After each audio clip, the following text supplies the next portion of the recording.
Low and slow pulled pork versus hot and fast. Which one is best? Well, let's find out.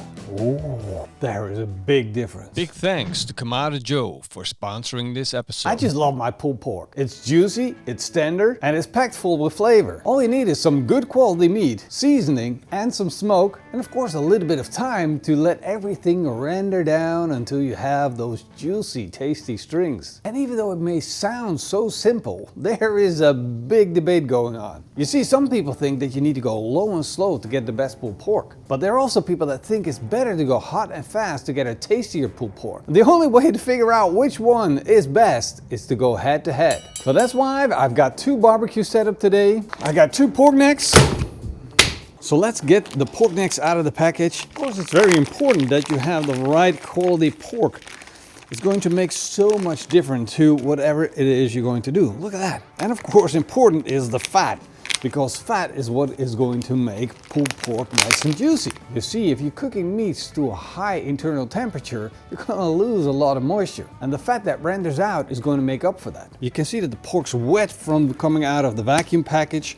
We're going to leave that as it is and use that moisture to help the seasoning to stick. It's basically like a binder. As a seasoning, I'm going to use the PITMASTERX pork seasoning. It's kind of obvious, but it's a really good seasoning for pulled pork.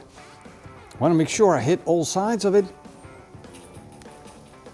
And now it looks ready to go on the barbecue.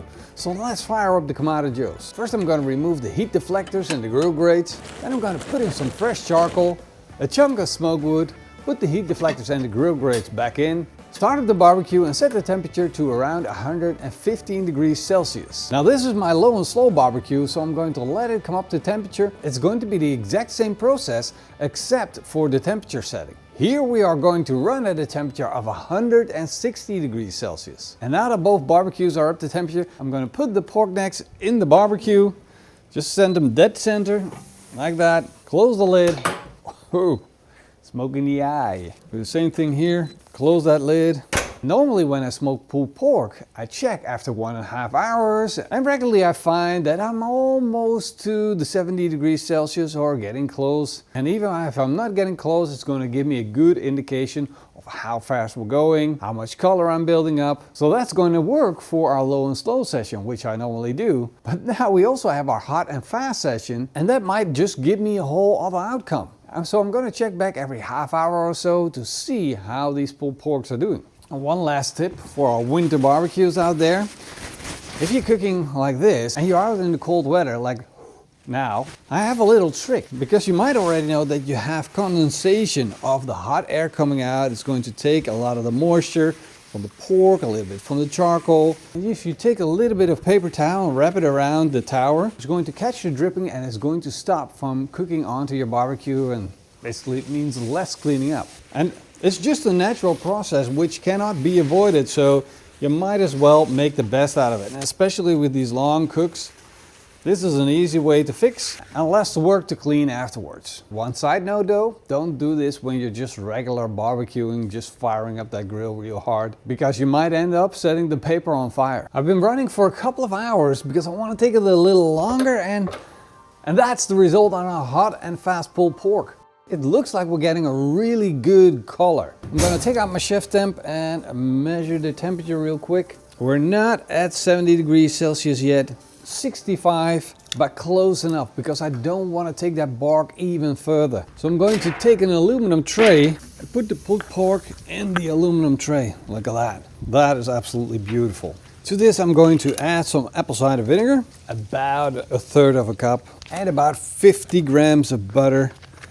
Should be plenty. I'm going to seal it up with some aluminum foil and try and get an airtight seal so all of the juices and moisture will stay inside this tray. And then it goes back on the barbecue, just like that. Close the lid and let it continue to cook. As you can see, there's no more moisture loss, so I'm going to get rid of that color. It's just a little trick to use. You can see how it catches some of the condensation. Now the big question is, what does the low and slow pulled pork look like? Let's go check. That actually looks pretty good too. We got a nice bit of bark setting up, but you can definitely tell that the fat's not rendering down because the temperature's still low. So let's do a check on the temperature to see where we're at. I'm going to take my chef temp, stick it in, and we're at 57 degrees Celsius. Personally, I feel that we're not that far apart yet. And that's kind of amazing that we're only a few degrees apart. So in this phase of the cook, there's not much difference on cooking at higher temperature than at lower temperatures, other than the fat rendering down faster. But the core temperatures are pretty much the same. And that's because we got such thick pieces of meat. In the core, not much changes. Only on the exterior are we seeing the difference. I can take away the color here too. And again here a little bit of condensation captured. So I'm gonna let the low and slow continue a little further. I'm really looking for a nice thick bark on the pulled pork. We're now 4 hours into the total cooking time, and I want to check to see how my low and slow pulled pork is doing. Wow, that's it. This is what I'm looking for.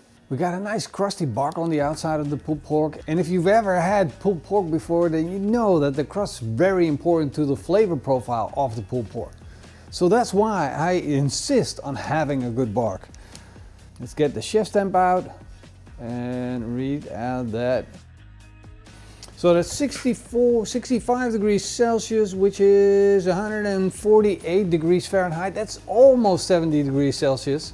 But because of the great looks that we have right now, I'm going to wrap it up. Put it in an aluminum tray, add a little bit of apple cider vinegar, a little bit of butter, there we go, and wrap it in aluminum foil. Did you know that the actual wrapping in aluminum foil has a name? It's called the Texas Crutch. And basically it means that we're helping the cook speed along, while at the same time we're preserving most of the juices that come out of the pulled pork. Because if you would just keep on cooking that muscle on the barbecue, you would evaporate all of that moisture and then it just goes out the window. Well, out the top vent, but you get the point.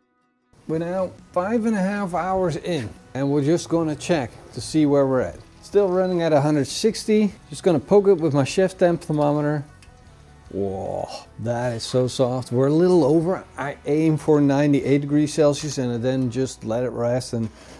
But the main thing is put your thermometer in and just stick it in, and if it feels like warm butter, then you know the pulled pork's done. So in only 5.5 hours we are where we need to be. Let's take this off. Are we okay? We're okay. Now I'm going to check on this to see what this looks like. Ooh, wow. See if I poke it, it's like soft, super soft. So the bark looks a little, I don't know, not very interesting. It is almost like the bark kind of disappeared on it. The darker color that we had before is almost gone. Most of the moisture is preserved at the bottom of the tray. This looks really good, but it smells even better. Wish I could eat it right now, but we're not going to. We're going to be smart about this. Besides, we've got to wait on the other pulled pork. 99 degrees is so hot, it's going to take a while for this to cool down, so I'm just going to leave it at the countertop. I'm going to let it rest for at least 30 minutes. But in all honesty, pulled pork, you don't need to rest it. You can just shred into it. Now let's check the temperature on the other pulled pork. We're at 89. Always go for the lowest temperature. 87. So we're definitely not there yet. We're gonna still need to let this go for a little while. I'm expecting at least another 30 minutes to an hour on this. So, and we'll see how long it takes. It's done when it's done. We're in 7 hours total. And I just checked with the thermometer. I'm kind of cheating, but I just checked, and the temperature's there. It's 98 degrees, what I normally have, and even 99, but it doesn't like, it's not as soft. It's going to need, I just think I'm just going to leave it in 10 more minutes. And here's the thing, it's like every piece of meat is different, but how do I explain? If you probe it, you feel, you know, it's something like from experience. If you measure it, it's 98. The data says it's done. But once you start pulling, it's not like, you want that butter soft experience. You want it to fall apart. You want to basically pick it up and like, it go like, and that experience is what you get for waiting another 10 minutes. But it's not like we don't have anything to do in those 10 minutes. We got this thing, which is still warm, still waiting for us to be shredded. It's 76 degrees Celsius.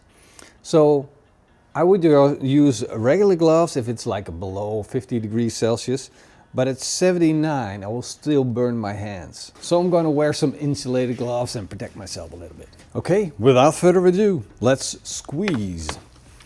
And that is what pulled pork should look like. Just squeeze and it falls apart. And if we take a closer look, we see that we got a beautiful smoke ring, we got a nice dark crust, and it's juicy meat throughout.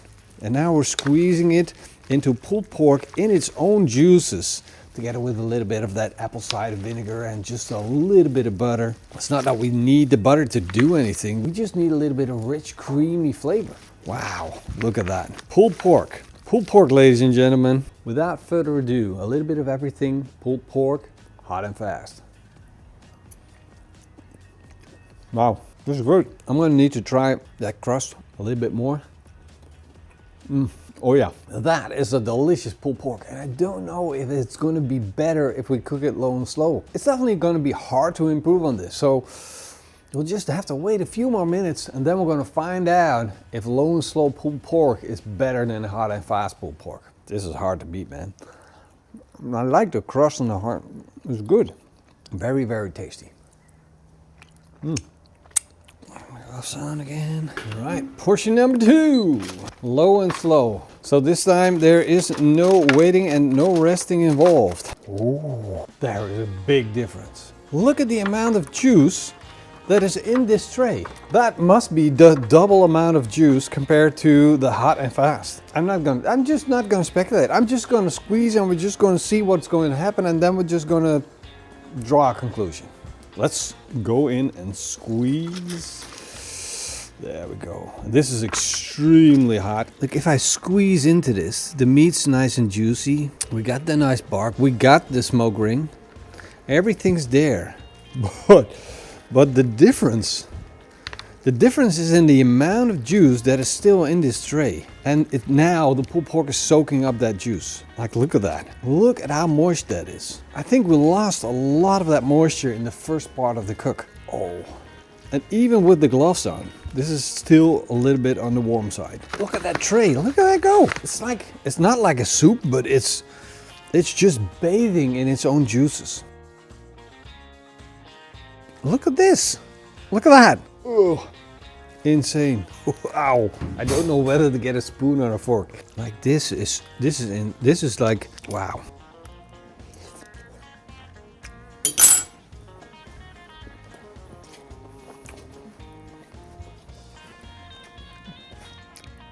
Never mind hot and fast. Never mind. It's done. The video's over. This is it. There's no debate needed. You don't need to go down in the comment section to discuss this. It's not a discussion. It is just what it is. The low and slow wins. Not by a little bit. Alright guys, see you in the next video. Until then, eet smakelijk. And keep on going low and slow. Cheers. Oh.